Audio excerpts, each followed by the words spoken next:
ጤና ይስጥልኝ የተከበራችሁ አድማጮች። ዛሬ አንድ አጠር ያለ የስዊድን የፍቅር ታሪክ አስደምጣችኋለሁ። ይህንን ትረካ ካገኘሁበት በዓለም የታወቁ አጫጭር ልቦለዶች ከሚለው የአምሳሉ አክሊሉ መድብል ውስጥ የተለያዩ ድርሰቶችን ተርኬላችኋለሁ። ዲስክሪፕሽኑ ላይ አያይዝላችኋለሁ።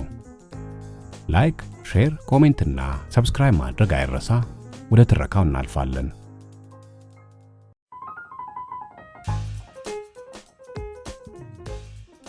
የጫጉላ ሰሞን።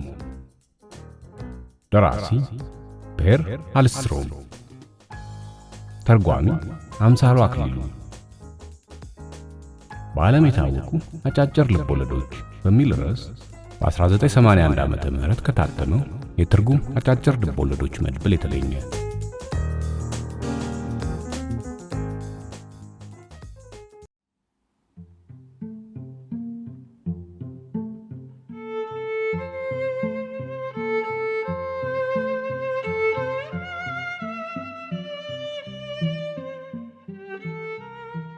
የሰርጉ ዋዜ ማለት ሁለቱ እጮኞች የሙሽራውን እናት ለመሰናበት ቤታቸው ሄደው ነበር።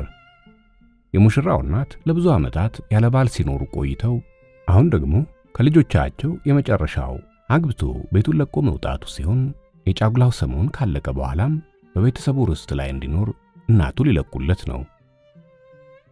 ከጋብቻው ስነ ስርዓት በኋላ በእርግጥ አንድ ጊዜ ብቅ ብሎ እንደማያቸውና እንደሚሰነባበታቸው ያውቅ ነበር።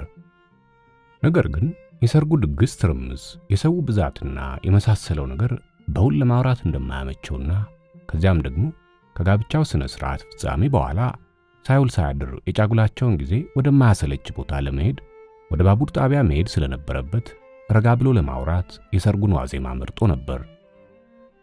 ወደ ባቡር ጣቢያ በሚሄዱበት ጊዜ ማንኛውም ወዳጅ እንዳይሸኛቸው በልመና መልክ አስታውቀው ነበር። ምንም እንኳ አካባቢያቸው የበለጠ ደስታ እንዲኖራቸው የተቻለውን አስተዋጽኦ ለማድረግ ምክር በመስጠትም ሆነ ጥቆማ ለማድረግ ቢሞክርም ሁለቱ ባልና ሚስት ብቻቸውን የሚሆኑበትን ጊዜ በጉጉት ይጠብቁ ነበር። በእናቲቱም በኩል ምንም እንኳ ማንም ሰው ጣልቃ ገብቶ እንዲያዝኑ ያላደረጋቸው ቢሆንም ፍጹም ሰላም አልነበራቸውም። ለአዲሶቹ ሙሽራዎች ሊናገሩ በፈለጉት የፍቅር አነጋገር ለማስደሰት እየፈለጉ የልጆቹ ሁኔታ ለዚህ አላመች ሳይላቸው አልቀረም። አንዳንድ ነገር ለመናገር ይቃጣቸውና ሐሳባቸውን ገጥተው እነርሱን እንደተመለከቱ ድሮ በእርሳቸውም ላይ ተመሳሳይ ነገር ደርሶ እንደነበር እያለሙ ልጆቹን ይመለከቷቸዋል። በሐሳባቸው እንዲህ ባለው ጊዜ አልፌበታለሁ፣ ይህ ተደጋግሞ የሚመጣ ነገር ነው ይሉ ነበር። ሴትዮዋ ካገቡ በኋላ ያደረጉት የጫጉላ ጉዞ መቼና እንዴት እንዳለፈ ቁልጭ ብሎ ይታያቸው ነበር። ሁለት ወጣቶች ራሳቸው ብቻ ጠብቀውት ለመኖር የፈለጉትን ምስጢር ከማንም ጋር ለማካፈል ስላልፈለጉ የአፍረት ስሜት እንደመሰማት ብሏቸዋል። ከዚህም አልፎ ከነርሱ አስተሳሰብ ዝቅተኛ የሆነው ያለፈው ትውልድ በእነርሱና በራሱ መካከል ያለውን ልዩነት እያወዳደረ እንዲወያይበትም ለማድረግ ፈጽመው አይፈልጉም ነበር። በስዊትዘርላንድ አድርገው ወደ ኢጣሊያ ሄደው ስለሚያሳልፉት የጫጉላ ጊዜ እናቲቱ ፊት ሲነጋገሩ ፊታቸው ላይ ይሄ ነው የማይባል የደስታ ስሜትና ሐሳቡንም ለመፈጸም የመቁረጥ ምልክት ከመታየቱም በላይ የሌሎች ቦታዎችም ስም እየጠሩ ሐሳባቸውን ለማስለወጥ ለሚደረገው ሙከራ ሁሉ ቁብ አልነበራቸውም። አዛውንቷ ሴት ይህን ሁሉ በጥሞና እያስተዋሉ በበኩላቸውም እንዲህ ያለው የወጣትነት ስሜት መሆን ያለበትና የሚያዘልቅም ከሆነ የሚደገፍ እንደሆነ ያምኑ ነበር። ነገር ግን ወጣቶቹ በእቅዳቸው ውስጥ አንድ ቦታ ሳይጨምሩ መቅረታቸው ይከነክናቸው ነበር። ኤንጋዲኔ ውስጥ በሚገኘው በቫርስ ድንገት ሄዳችሁ እንደሆነ ብለው እንደመናገር ሲሉና ስለዚያ ቦታ ብዙ የሚወራ ነገር እንዳለ ለመጥቀስ ሲሉ ልጃቸው ቀበል አድርጎ የለም የኔ እናት ወደዚያ አቅጣጫ እንሄድም አላቸው። አይ ያሳዝናል፣ በጣም የደስ ያለው ቦታ ነበር፣ እዚያ ብትሄዱ ኑሮ ሆቴሉ አሁንም ካለ በቫይሰን ሮዝሊ ላሉት ሰዎች ስለኔ ታወሩላቸው ነበር አሏቸው። ስሙ እንዴት የሚያምር ቦታ ነው አለች ሙሽራይቱ ፈገግ በማለት። በጣም እንጂ፣ ነገር ግን አንቺ ምናልባት እንዳሰብሽው ትርጉሙ አንዲት ትንሽ ነጭ አበባ ሳይሆን አንድ ትንሽ ነጭ ፈረስ ነው። እንደዚህ ያለው ስም በኤንዲጋኔ አካባቢ የተለመደ አይደለም። ይህን ስም የሰጡት የስዊስ ጀርመኖች ናቸው። ስለዚህ ወደዚያ ብትሄዱ ኑሮ እንዲህ ያለው የስም አይነት ያጋጥማችሁ ነበር አሏቸው እናትየዋ። ሴትየዋ ከድምጻቸው አጣጣል አሁንም ሌላ በተጨማሪ ለመናገር የሚፈልጉት ነገር እንዳለ ይታወቅባቸው ነበር። ይሁንና ወጣቶቹ ይህን ሁናቴ ልብ ብለው አላስተዋሉላቸውም። ከዚህ በላይ ስለ ባቬርስም ሆነ ስለ ትንሹ ፈረስ ምንም ደንታ አልነበራቸውም። እንደ አጋጣሚ ወደዚያ እንሄድም የሚል ነበር ያገኙት የመጨረሻ መልስ። ከዚህ በኋላ ትንሽ እንደመከፋት ብለው ሐሳባቸውን ሁሉ ገጡና ወጣቶቹ የሚነግሯቸውን ብቻ በጥሞና ያዳምጡ ነበር። ይህም ሁናቴውን ስላረጋጋው በመጨረሻ ምንም እንኳ ስንብቱ ከልብ የመነጨ ጥሩ ስሜት ያለው ባይሆንም ወጣቶቹ እንደፈለጉት ሁሉ ያለምንም መታወቅ ተፈጸመ። ሙሽሮቹ ከሄዱ በኋላ በህልም እንደሆኑ ሁሉ ከዚህ በፊት በጫጉላቸው ጊዜ የደረሰው ነገር ሁሉ ፍንትው ብሎ ይታወሳቸው ጀመር። ምንም እንኳ ታሪኩ ከህይወት ውስጥ ትንሽ ቅጽበት የሚያስታውስ ቢሆንም በህይወታቸው ውስጥ ትልቅ ቦታ ያለው ነው። ወጣቶቹ በጣም በችኮላ ላይ በሆኑበት ጊዜ ቢሆንም ታሪኩን አጠር አድርገው ሊነግሯቸው ይወዱ ነበር። አሁን ግን ብቻቸውን ስለቀሩ ታሪኩ አንድ በአንድ ፊታቸው ላይ ጉልህ ሆኖ መታየት ጀመረ። በሰማንያዎቹ መጀመሪያ ገደማ ነበር የጫጉላቸውን ጊዜ ለማሳለፍ በአልቡላ መተላለፊያ አድርገው ወደ ባቬርስ የተጓዙት። ወቅቱ በጋ ቢሆንም በግራና በቀኝ የበረዶ ግድግዳ ተጋግሮ በመካከሉ ባለው መንገድ በ6 ፈረሶች በሚጎተት ሰረገላ ነጂው አንድ ቀንድ እንደ ጥሩምባ አልፎ አልፎ እየነፋ ይጓዛሉ። የጉዞው ሁኔታ በእውን ሳይሆን በተረት ዓለም እንደሚነገር አፈ ታሪክ አይነት ነበር። በሰረገላው ላይ የነበሩት ሁለቱ ብቻ ስለነበሩ ነጂውን ዝግ ብሎ እንዲነዳ ጠየቁትና ቀስ ማለት ሲጀምር ዱብ ዱብ ብለው ወርደው ራሳቸውን ለማሟሟቅ የበረዶ ኳስ እየወረወሩ እርስ በርሳቸው መማታት ጀመሩ። አንድ ሁለት ጊዜ የበረዶ ኳስ ፊታቸውንም አግኝቶት ነበር። በመቅለጥ ላይ የነበረው በረዶ ይበርድ ነበር ለማለትም አስቸጋሪ ነበር። ፀሐይዋ ወገግ ብላ ስለወጣች ተወርውሮ እንደወደቀ ወዲያው ቀልጦ ይጠፋ ነበር። ሁለቱ ሙሽሮች በአእምሮአቸው ውስጥ የሚወጣና የሚወርድ ሐሳብ ቢኖርባቸውም እንደ በረዶ ሁሉ ወዲያው ማምቶ ይጠፋ ነበር። ሆኖም ሁለቱ ሙሽሮች የሚያስጨንቅ ሐሳብ ሊኖርባቸው ቀርቶ በነበራቸው የ20 ዓመት ዕድሜ ከዚህ የበለጠ በሕይወታቸው ሊደሰቱ የሚችሉበት ሁናቴ ያገኛሉ ማለት ያስቸግር ነበር። በማረፊያ ቦታቸው ራታቸውን ቀደም ብለው ተመገቡ። በመካከሉም ፈረንሳይኛ ካልተናገርኩ እያለ ያስቸግራቸው በነበረው በሆቴሉ ኃላፊ እየቀለዱ ጥሩ ጊዜ አሳለፉ። በዚህ ጊዜ ነው ለመጀመሪያ ጊዜ ቫይሴን ሮዝሊ የሚባለውን የሆቴል ስም የሰሙትና አስተናጋጃቸው በባቨርስ በሚገኘው የጓደኛ ሆቴል ማረፍ ጥሩ እንደሚሆንላቸው እንዲህ ባለ አስደናቂ ቋንቋ የገለጸላቸው። ጌታዬና እመቤቴ፣ ትንሿ ሼቫል ሮዝ በጣም ድንቅ ሆቴል ነው ብሎ ነበር የገለጸላቸው። ይህ ከሆነ ለምን ሮዝ ቀለም ፈረሶች አይፈልጉልንም? ተቀምጠናቸው ወደዚያ የምንሄድበት ብለው ጠየቁት። እውነትም በዚያን ቀን ሮዝ ቀለም ካላቸው ፈረሶች በስተቀር ሌሎች አልነበሩም። ስለዚህም እነሱን አመጣላቸው። የተባለው ቦታ ደረሱና በእውነትም በጣም አስደሳችና ማራኪ ሆኖ አገኙት። የሆቴሉን ባለቤት ምን አይነት እንግዶች እንደሆኑ ከተረዳ በኋላ በሆቴሉ ውስጥ አለ የተባለውን ጥሩ ክፍል መርጦ ሰጣቸው።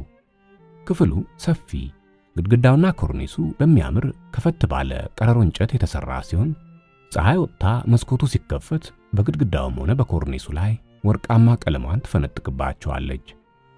በአንድ አቅጣጫ ፒዝሙራይግልና ፒዝላንጋርድ የሚባሉት ተራሮች ጫፋቸው በረዶ ለብሶ ከሩቅ ጥቁር ሰማያዊ ሆነው በእነርሱ በስተቀኝ ደግሞ የሆቴሉ ሸለቆ ሲታይ በመካከሉ የቀለጠው በረዶ ማምቶ በአረንጓዴው ጨፌ መካከል ይፈሳል።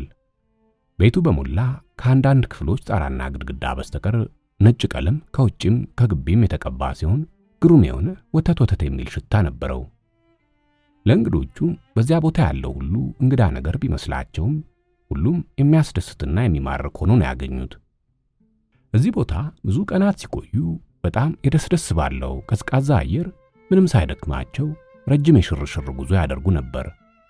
ከፍ እያሉ ተራራ እየወጡ ሲሄዱ ለስለስ ብሎ ከሚነፍሰው አየር የተነሳ የደም ስሮቻቸው በአዲስ ደም እየተሞሉ ስለሚሄዱ አዲስ ሕይወትና አዲስ ጥንካሬ ያገኙ ነበር። አንድ ጊዜ በሌላው አቅጣጫ በኩል ያለውን ተራራ ቆልቁለው ሲመለከቱ ከገደል መካከል ያለ አንድ ሸለቆ የብርሃን ጠቃጠቆ የፈነጠቀበት ዳርና ዳሩ በአረንጓዴ መስክ ያጌጠ ጅረት ያለበት እስካሁንም ማንም ያላየው ራሱን የቻለ ዓለም አገኙ። ይህን ውብ ትርኢት ትኩር ብለው በመመልከት እነርሱም የዚያ ቦታ ሰዎች እንደሆኑ አድርገው ራሳቸውን ቆጥረው ነበር። ወደ ታች ለመሄድ አሰቡ። ነገር ግን ከገደላማነቱ የተነሳ አልቻሉም። ከዚያ ቦታ ተመልሰው ሲሄዱ ትዝታው ከነርሱ አልተለያቸውም። ትልቅ ነገር እንደሆነ ሁሉ እስከ መጨረሻው ተጎዳኝቷቸው ነበር። እንዲህ ያለው ትርኢት ምንም እንኳ ህልም መሰል ሆኖ ቢታይም በገሃዱ ዓለም ያለው ሁኔታ ከመሆኑ የተነሳ በአእምሮአቸው ሲያሰላስሉትና ከሚኖሩበት አሮጌ ዓለም ጋር ሲያወዳድሩት ህልም ሳይሆን እውነት መሆኑን ይገነዘባሉ። ለመጀመሪያ ጊዜ ከአንድ የጥድ ደን በታች ካለ አንድ ረግረጋማ ፓሊድ ማርቻ ወደሚባለው ሰርጥ መንገድ በሄዱ ጊዜ ሙሽራይቱ ቀደም ብሎ የተወሰው አይነት ስሜት አድሮባት ነበር። እዚህ ቦታ ለመሄድ መንገድ ላይ ሳሉ ድንገት አገራቸው ያሉና የክሬስታ ሞራማ አካባቢ ጥቁር ድንጋይ የበዛበት ሆኖ አገኙት። ተራራው እንደ ስሙ ሁሉ ለእነርሱ እንግዳ ነበር። ይሁን እንጂ ድንጋዩና ከዚያም የሚነፍሰው አየር የለመዱት አይነት ስለሆነባቸው እርሱን ለማየት በደስታ ሄዱ። ስሜታቸው አንደበት አውጥቶ የሚናገር ቢሆን ኖሮ አንተ፣ እኔና ደስታ ሁላችንም በእውነት ያለን ነን። አገራችንም ስንመለስ አሁን እንደዚህ እንዳለነው ሁሉ አንድነት እናሳልፋለን ማለቱ አይቀርም ነበር። አንድ ቀን ሙታስ ሙራይግል በሚባለው ተራራ ላይ ከወጡ በኋላ ወደ ታች ወደ ፓሉድ ማርቻ ለመውረድ አሰቡ። በተራራው ጫፍ ላይ ፋሮች በኋላ እግራቸው በትልቅ ቋጥኝ ላይ ቆመው የማስጠንቀቂያ ፉጨት የሚመስል ድምፅ አንዱ ለሌላው ሲያሰማ ወደ መደበቂያ ቦታቸው ሲሯሯጡ አዩ። ከዚህ በኋላ አንድ ወጣት ብዙ የሚሰራው ስለሌለው ከመሰልቸት እሳት አንድዶ እየሞቀ የፍየል መንጋ ሲያግዳዩና ከዚህ አይኑ ክብ ከሆነው የፍየል እረኛ ጋር ማውራት ጀመሩ። ቀጥለውም አግድም ስንጥቅ በሆነው አይናቸው ትኩር ብለው ሲያያቸው የነበሩትንም ፍየሎች ሊያነጋግሯቸው ሞከሩ። ከሁለቱም አይነት ፍጥሮች ያገኙት መልስ ሁለቱም እጅግ ኋላ ቀር ሕይወት እንደሚኖሩ መገንዘባቸው ነበር። ለእረኛው አንድ መሐለቅ ሲሰጡት በጉዟቸው መልካም ዕድል እንዲገጥማቸው ስለተመኘላቸው እርሱም በበኩሉ በእርግጥ እንዲደሰት ብለው ሌላ መሐለቅ ጨመሩ። ትንሽ ወረድ እንዳሉ የልጁ ምርቃት እንደደረሰ እንዲገነዘቡ ያደረጋቸው ወዲያው ለመጀመሪያ ጊዜ የአልፒን ጽጌረዳዎች አብበው ማግኘታቸው ነው። ሙሽራይቱ እነርሱን ለመቅጠፍ አስባ ከደስታ ብዛት መጮህ ጀመረች። ነገር ግን ቦታው ገደላማ ስለሆነ ራሷ ልትቀጥፍ አላስቻላትም።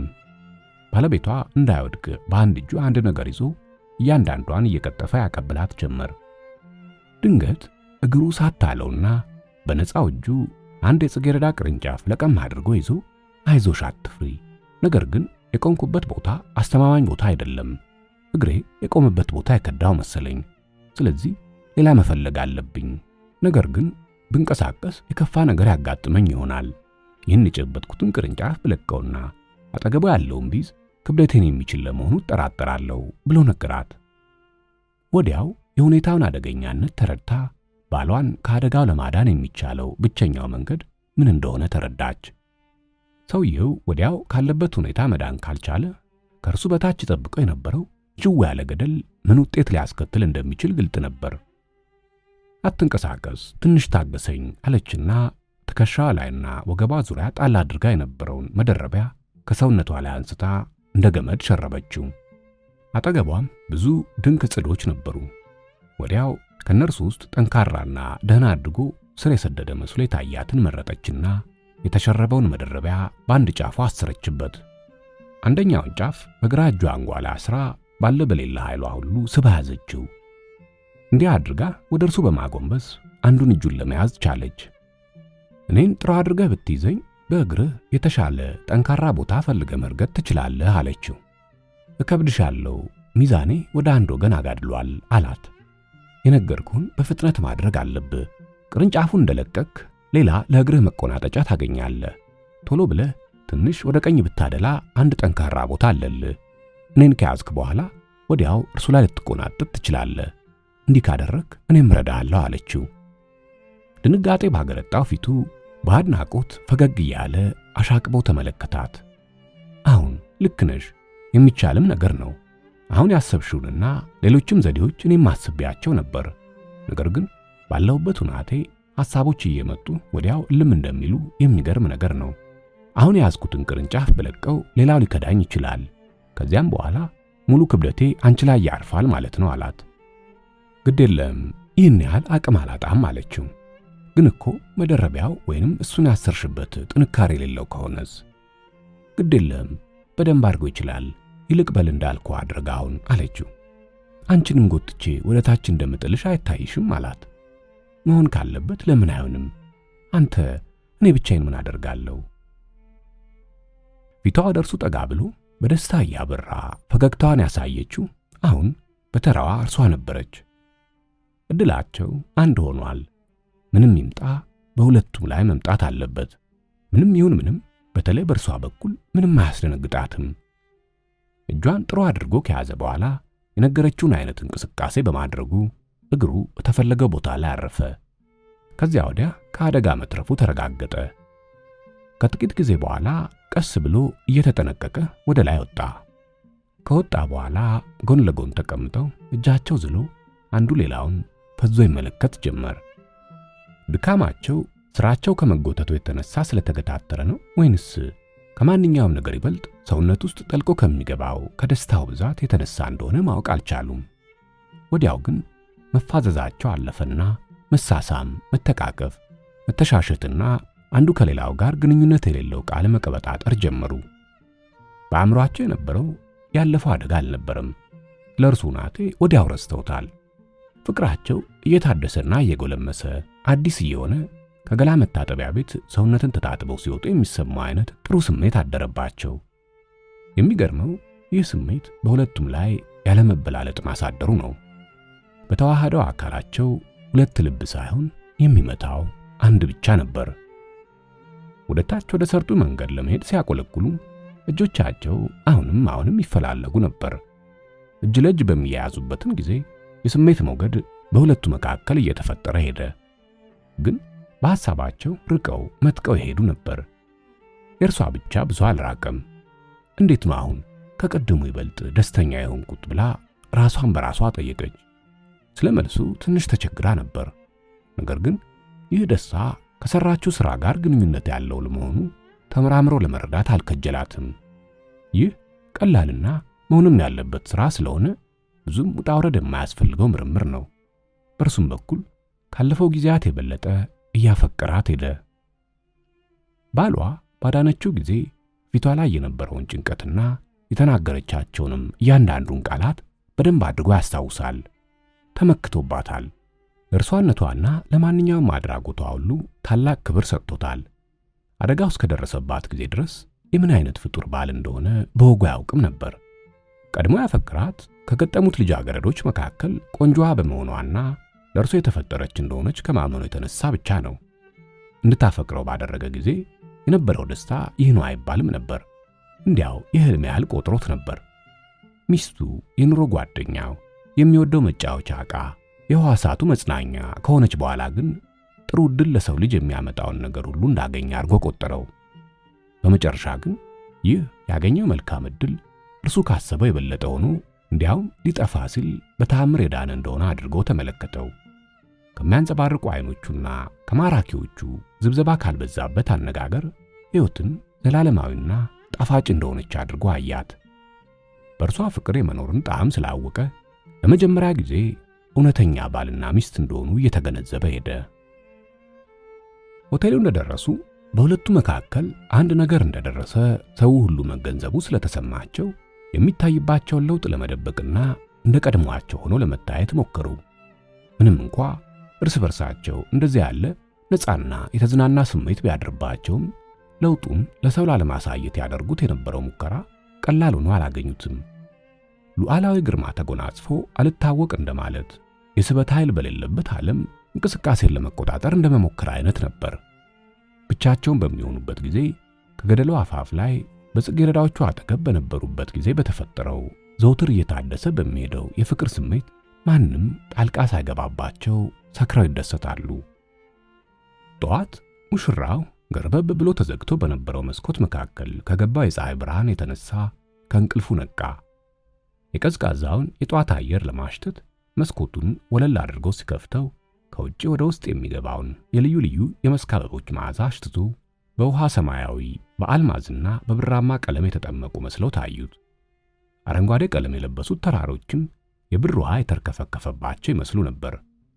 በአካባቢው ያለው ነገር ሁሉ ውብና እንግዳ ሲሆንበት ልክ በገደሉ አጠገብ እንደነበሩት እጽዋት አካባቢው ሁሉ የማንም ሰው እግር ያልረገጠው ይህ ነው የማይባል የውበት ጸጋ የተጎናጸፈ ሆኖ ታየው። ባለቤቱም ተነስታ እንድትለባብስ በአንድ ወገን ሲፈልግ፣ በሌላ ወገን ደግሞ እንዲያውካት ባለመፈለግ ዝም ብሎ ራሱ ልብሱን እየለባበሰ በሐሳቡ ከአሁን በፊት በእውነት በሕይወት ነበርኩ ብሎ ራሱን ይጠይቅ ጀመር።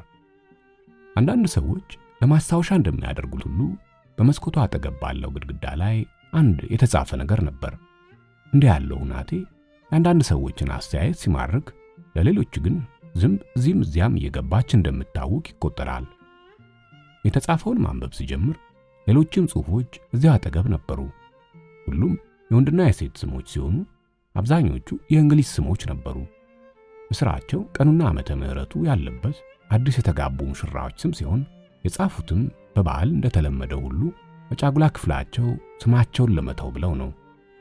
አዎ የወጣትነት ጊዜ ነበር።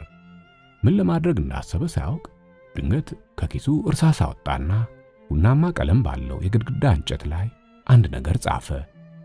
ይህ የጻፈው ነገር ከሌሎቹ ሁሉ የተሻለና እንደ ሙዚቃ ጣዕመ ዜማ በልቡ ውስጥ ሲመታ ይሰማው ጀመር። ከዚህ በኋላ በስተኋላው ሚስቱ ስትስቅና ስትንገረም ሰማት። ምንድነው የምትሰራው ብላ ጠየቀችው። ምን እንደሚያደርግ ስለሳቀችበት እንደማፈር ብሎ አይ እንዲያው አንድ የማይረባ ስራን የሰራሁት አላት። ወዲያው ዞር ብሎ ካልጋዋ ላይ እንድትነሳ እጇን ያዘና ታቅፎ ወደ መስኮቱ ወሰዳት። አይኖቹ ከብርሃኑ ጋር ተለማምደው የእንቅልፍ ድካማቸው ከለቀቃቸው በኋላ ግድግዳው ላይ በምታውቀው ብዕር የተጻፈውን አነበበች። ደስ ብሎኛል የሚል ነበር። እንዲህ ሆኖ እንዲጽፍ ያደረገው ምክንያት ፈጽሞ ሊረሳ ስለማይችል በዚያን ጊዜ የተጻፈባቸው መስመሮች ከብዙ ዓመታት በኋላ በሴትዮዋ አእምሮ እስካሁን ጉልህ ሆነው ተስለው ይታዩአቸዋል። ሌላም በትዝታቸው ላይ የሚመጡ የአካባቢው ትርኢቶች ነበሩ። ጫፋቸው በረዶ የለበሱት ተራሮች፣ በሸክላ ጣራ ክዳን የተከደኑ ነጫጭ ቤቶችና ከመስኩ አበቦች መዓዛ ጋር ተደባልቆ ወተት ወተት የሚሸተው የቫይስ ሮዝሊ ሽታ ሁሉም ያለፈውን ጊዜ በመስታወት እንዲታይ ፊታቸው ላይ ያመጣ ድቅን ይልባቸዋል። እንደገናም የአልፓይኖቹ ጽጌረዳዎች ወደ ፓሊድ ማርቻ የሚወስደውን ጉብታና ጠቅላላ በዚያ አካባቢ የነበረው ትዕይንት ሁሉ በዓይነ ሕሊናቸው ሲታያቸው ራሳቸውም ወጣትና ጠንካራ የነበሩበት ጊዜ ትውስ እያላቸው ሄደ። ከዚህ ሁሉ ትዝታ ውስጥ እንደገና አስታውሰው እውን ሊያደርጉት ያልቻሉት ነገር ቢኖር በዚያን ጊዜ አእምሮአቸውን ሞልቶት የነበረው ስሜት አሁን ሕያው ሆኖ እንዲሰማቸው ለማድረግ አለመቻላቸው ነው። ስሜቱ እንዴት እንደነበረ ያውቃሉ። ነገር ግን ደብዘዝ ባለ ትዝታ ካልሆነ በስተቀር በምን አይነት ስሜቱ እንደተፈጠረ ሊሰማቸው አልቻለም። ማለትም የስሜቱን ጥልቀትና ምጥቀት እንዳለ ሊፈጥሩት ሕይወት እንዴት ያለ ትርታ እንደነበራት በየስሮቻቸው ይዘዋወር የነበረውን ያን የወጣትነት ደም እንደገና ፈጥሮ እንዲሰማቸው ማድረግ አልሆነላቸውም። እንዲህ ያለውን ነገር በትውስታ አቅርበው ለማየት ትዝታ ደካማ ከመሆኑ የተነሳ ከአንዳንድ ህልማዊ ጨረፍታ በስተቀር ጠቅላላውን ስሎ ለማቅረብ ያዳግታል። ልክ እንደ ሕይወት እውነተኛ ትርጉም ሁሉ በቀላሉ ከአእምሮ ላሽቀው ይጠፋሉ። በተባራሪ አይነት ካልሆነ በስተቀር ማንም እንዲህ ያለውን ሁኔታ ሊጨብጥ አይችልም። ሙሉ ትዝታውን ጨበጥኩት የሚሉት ልክ አደጋው ከደረሰ በኋላ ያጥለቀለቃቸውን አዲስ ስሜት ነው። እንዲህ ያለው ስሜት ስር ሰዶ ይቆያል። ምክንያቱም ስሜቱ ጥሎት ያለፈው ነገር በቀላሉ ሊረሳና ሊጠፋ ስለማይችል ነው። እውነት ነው። በዚያን ጊዜ ተፈጥሮ የነበረው ደስታ እየደበዘዘ ከጊዜ በኋላ ጠፍቷል። እንደገናም በአእምሮአቸው ውስጥ ተቀርጾ ከኖረው ነገር አንድ ቀን ጧት በመስኮቱ አጠገብ ከልክ ያለፈ ደስተኛ መሆናቸውን ባለቤታቸው የገለጹላቸው ቅጽበት ነው። ሁልጊዜ ራሳቸው እንደሚሉት ሁሉ እርሳቸው ከባለቤታቸው ጋር በነበሩበት ጊዜ ምንም እንኳ ከፍና ዝቅ የሚልበት ጊዜ ቢኖርም ከሕይወት ውጣ ውረድ ጋር ሲታይ ደስታ ፈጽሞ ተለይቷቸው እንዳልነበር ያምናሉ። በተለየ ጊዜ ግን የደስታን መጨረሻ እንዳገኙና በዘላለማዊነት ደስታ ገነት ውስጥ እንደተቀመጡ ያለ ስሜት ተሰምቷቸው ነበር። ምንም እንኳ የዚህን የደስታ ገነት መንገድ አንዳንድ ጊዜ የሚስቱበት ጊዜ ቢኖርም ነገር ግን እንደገና ፈልገው ያገኙት ነበር።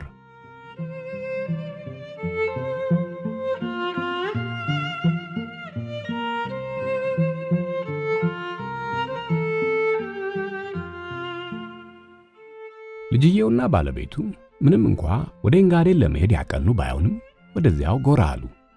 ይህም የሆነው በኢጣሊያ ውስጥ የወረርሽኝ በሽታ ገብቷል የሚል ወሬ ከተሰማ በኋላና በተለይ ሆን ተብሎ የበሽታው መግባት በድብቅ መያዙን ስለሰሙ እቅዳቸውን መለወጥ ስለነበረባቸው ነው። ወሬው እዚህ ቦታ በሽታው ገብቷል፣ እዚህኛው ገና አልገባም፣ እዚህ አለ እዚያ ግን የለም እየተባለ ይነፍስ ነበር። ከሰሜን የሚመጣው ብዙ መንገደኛ በወሬው ተደናግጦ ወደ ኋላው ሲመለስ በሽታ የሚባል ነገር የለም ተብሎ እንደገና ሲነገረው ቀረብ ባለው መንገድ አቋርጬ ልመለስ ሲል መንገድ ላይ ያጋጠሙት መንገደኞች ከበሽታው በተአምር አምልጠው እንደመጡ ሲነግሩት እንደገና ተደናግጦ ይመለሳል። እነዚህ አምልጠን መጣን የሚሉት ሰዎች ከመደናገጣቸው የተነሳ በበሽታው የተለከፉ አይመስሉም ነበር። ራሳቸው እንደተለከፉ ያምናሉ። ግን በሆቴል ውስጥ ማረፊያ ለማግኘት እንዳይከለከሉ በሽታ እንዳልያዛቸው አድርገው ይናገሩ ነበር። በወደብ ላይ ያለው ሰው ሁሉ እጅግ አድርጎ ተሸብሮ ስለነበር ተጉዞ ወዴት እንደሚያርፍ አያውቅም ነበር። ሁለቱ ወጣት ስዊድናውያን ባልና ሚስት ከኢጣሊያ ሀገር ወዲያው ለመውጣት ከወሰኑት ውስጥ ስላልነበሩ ጥቂት ጊዜ እዚያው ቆይተው ነበር። ኋላ ግን ተመልሰው ሳንት ሞሪትስ ሲደርሱ ሰው ከመጠን በላይ ብዙ ስለነበር ክፍል ማግኘት አልቻሉም። በትንንሽ ሆቴሎች እድላቸውን እንዲሞክሩ ስለተነገራቸው ከሸለቆ በላይ ወጥቶ በስተሰሜን ወዳለው ወደ ባቨርስ ሄደው አልጋ አገኙ። የአካባቢው ስም ምንም ስሜት አልሰጣቸውም። ነገር ግን የሆቴሉን ስም ቫይዘን ሮዝሊ መሆኑን ሲገነዘቡ አንድ ሰው እዚያ እንድትሄዱ ብሎ የመከራቸው ሆቴል ስም መሆኑ ትዝ አላቸው። ጉዞ አንገላቷቸው ነበር። በተለይ ወደ መጨረሻው ገደማ በጋ ከመግባቱ በፊት የበረዶ ሽንፍርና ብርድ ተነስተው ስለነበር ጉዞአቸው የጫጉላ ጊዜ ጉዞ በመሆን ፋንታ የእንግልትና የስቃይ ጉዞ ነበር። ይሁንና በዚያ አካባቢ ያሉ ሰዎች የእንግዶቻቸውን አይነት ወዲያው ለይቶ የማወቅ ችሎታ ስላላቸው ያንኑ የተለመደውን የሙሽሮች ማረፊያ ክፍል ሰጧቸው። ምንም እንኳ ግድግዳው ከቡናማ እንጨት የተሰራ በመሆኑ ዘመናዊ መልክ የሌለው ክፍል ሆኖ ቢያገኙትም ለጊዜው ደስ ብሏቸዋል። የወረርሽኙ ጊዜ እስካለፈ ድረስ እዚያ ቆይተው ወደ ሌላ ቦታ ለመሄድ ነው ሐሳባቸው። እዚያኑ ዕለት ማታ ባልና ሚስቱ ጤና ስላልተሰማቸው ከምግብ አዳራሽ ተነስተው መሄድ ነበረባቸው። ክፍላቸው ገብተው ባልየው ለመተኛት ልብሱን ሲያወልቅ እንደሚያተኩሰው ተሰማው። ከዚህም የተነሳ ከደቡብ ከመጡት ሰዎች በሽታው እንደተጋባበት ሁለቱም ቢያምኑም ሁኔታውን ለማንም ሰው አልተናገሩም። እነርሱ ቢደብቁም በሆቴሉ ሰዎች መካከል ወሬው ተሰራጭተው ስለነበር የሆቴሉ ባለቤት ከሩቅ ቆሙ ምንም እንኳ ለሄዱበት የሚችሉበት ቦታ እንደሌለ ቢያውቅም ሌላ ቦታ እንዲፈልጉ ነገራቸው። ወዲያው ግን ይህን ለማለት ትንሽ የዘገየ መሆኑ ገባውና የሆነ ሆኖ ክፍላቸው ውስጥ ማንኛውም አሳላፊ የገባ አገልግሎት እንደማይሰጣቸው ነገራቸው። በነገሩ አዝኖበታል። ስለዚህም ሙሽራይቱ ሁናቴውን ደህና አድርጋ እንደምትረዳለት ጥርጣሬ አልነበረውም። በእውነትም የሆቴሉን ባለቤት ችግር ነገሩን ስታወጣና ስታወርድ በደንብ አድርጎ ገብቷት ነበር።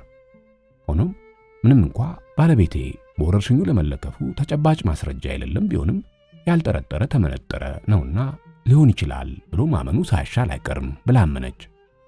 የሆቴሉ ባለቤት በፍጥነት ሐኪም እንዲጠራ የሚያደርግ መሆኑን ቢነግራት ሐኪሙ ተጠርቶ እዚያ እስኪደርስ እስከሚቀጥለው ቀን እንደሚፈጅ አረጋገጠላት።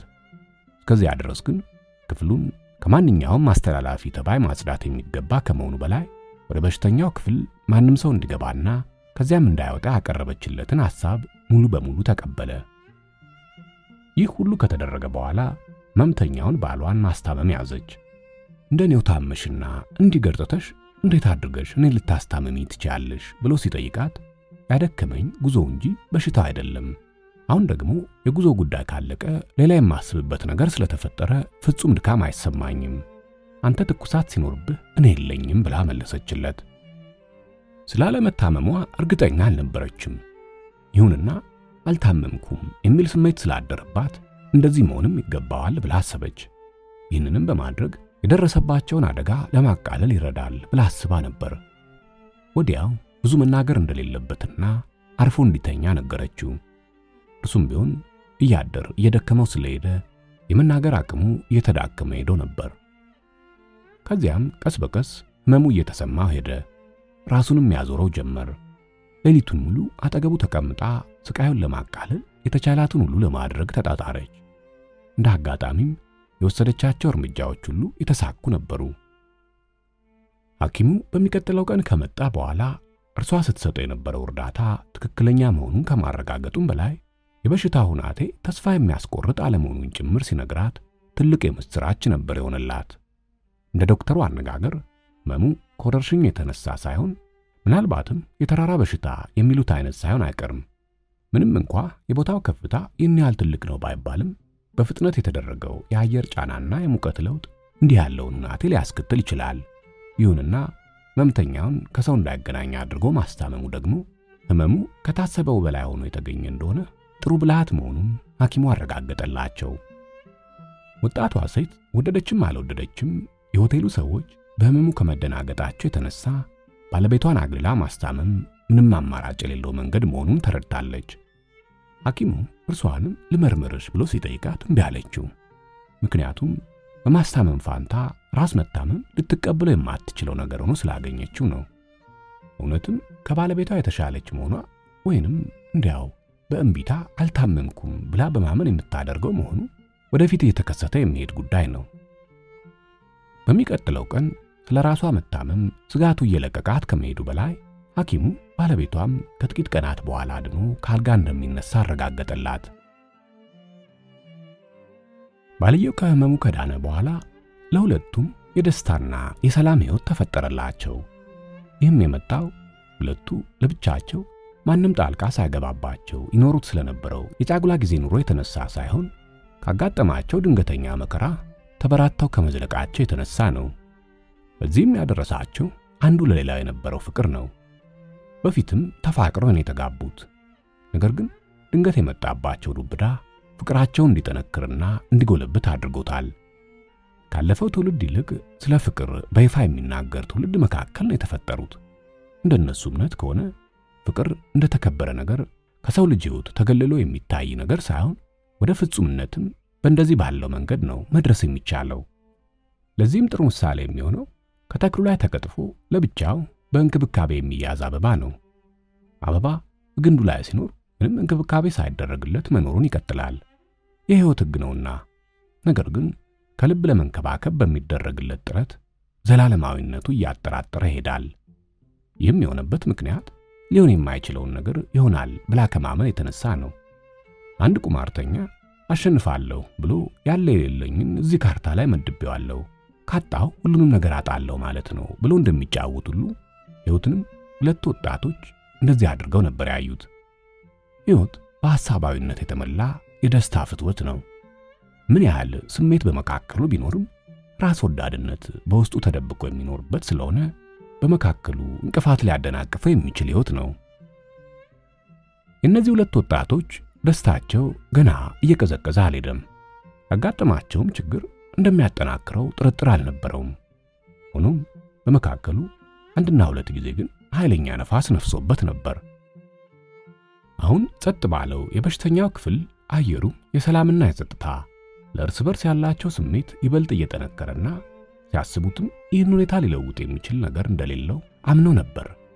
ያሳለፉት የአደጋ ጊዜ ከሁለቱም የጠየቀው አስተዋጽኦ ህይወትን እጅግ ውድና ትልቅ አድርጎላቸዋል። ወጣቷ ሚስት ከባድ ችግር በሚያጋጥማት ጊዜ እንዴት አድርጋ ግንባር ለግንባር የመቋቋም ችሎታ እንዳላት አስመስክራለች። ባሏም ከቁንጅናዋ ይበልጥ ጉብዝናዋን ያደንቅ ነበር። ህመሙ በሰውነቱ ላይ ያደረሰበት ድካም እየተሻለው ሲሄድ ከቀድሞ የላቀ ጸጥ ያለ ብሩህነት ያለውና ግርማን የተሞላ ደስታ በሁለቱም ፊት ጎልቶ መታየት ያዘ። በመጀመሪያው ቀን ልብሳቸውን ለባብሰው ከሆቴል ክፍላቸው ለመውጣት ሲዘጋጁ ቦታውን በህይወታቸው የማይረሳ የተለየ ቦታ እንደሆነ በናፍቆት ትዝታ ዞር ብለው ይመለከቱት ጀመር። በቤቱ ውስጥ እንደ ልቡ ከገባው የፀሐይ ብርሃን ጎርፍ የተነሳ በክፍሉ አንድ ማዕዘን ላይ የተጻፈ ነገር እንዳለ አስተዋሉ። የብዙ ሰዎች ስም ነበረበት። እነዚህ ሰዎች በአንድ ወቅት እዚህ ክፍል ውስጥ አሳልፈው እነርሱም ያለፉ ከመሆናቸው የተነሳና እድላቸው ከእነርሱ ጋር የሚመሳሰል መሆኑን በማመን ስሞቹን አንድ ባንድ ማንበብ ያዙ። ይህን ሐሳብ ሲያስቡ የሐዘን ስሜት ነካ ነካ አድርጓቸው ነበር። ይሁንና ይህ ክፍል ለእኛ እንደሆነልን ሁሉ ለሌላው እንዳልሆነለት እርግጠኛ ነን አሉ። ድንገት ወጣቷ ሙሽራ ተመልከት፣ በስዊድንኛ ቋንቋ አንድ አረፍተ ነገር አለ። ስምና ዓመተ ምህረት የለበትም። ነገር ግን ከሌላው አጣጣል ጋር ስታወዳድረው ከብዙ ጊዜ በፊት የተጻፈ መሆን አለበት። የሚያስገርም ነገር ነው እንዲህ ብሎ መጽሐፍ አለችው። ምንድነው የሚለው ብሎ ባሏ ጠየቃት። እስቲ አንብበው፣ ከኛ አንዱ ሊሆን ይችላል የጻፈው አለችው። ድምፁን ከፍ አድርጎ አነበበው። ደስ ብሎኛል የሚል ጽሑፍ ነው። ማን እንደጻፈው ስላወቀ ወዲያው ሰውነቱ ከግር ጥፍሩ እስከ ራስ ጠጉሩ ተንቀጠቀጠ። ወዲያው ቫይሰን ሮዝሊ የሚለውን ስም ከማን አንደበት እንደሰማው ትዝ አለው። ረጋ ብሎ እነዚህን ቃላት የጻፋቸው አባቴ ነው። የጫጉላ ጊዜያቸውን ወላጆቼ ለማሳለፍ የመጡት እዚሁ ቦታ ነው። የጽሑፉ አጣጣል ከመጡበት ጊዜ ጋር አብሮ ይሄዳል አላት። አሁን ልክ ነህ፣ እኔም አስታውሳለሁ አለችው። ሁለቱንም እንባ እንደተናነቃቸው በፈገግታ መልክ ይተያዩ ጀመር። ይህን ጽሑፍ የጻፈው ሰው ሕይወቱን በደስታ አሳልፈው ከሞተ ብዙ ጊዜ ሆኖታል። ነገር ግን ሕይወት ምስጢር የተሞላባት የማትለወጥ የማትደጋገም ዘላለማዊት በየጊዜው የምትታደስ ውብ የሆነች ቁም ነገረኛና ታላቅ መሆኗ ያስገርማቸው ጀመር።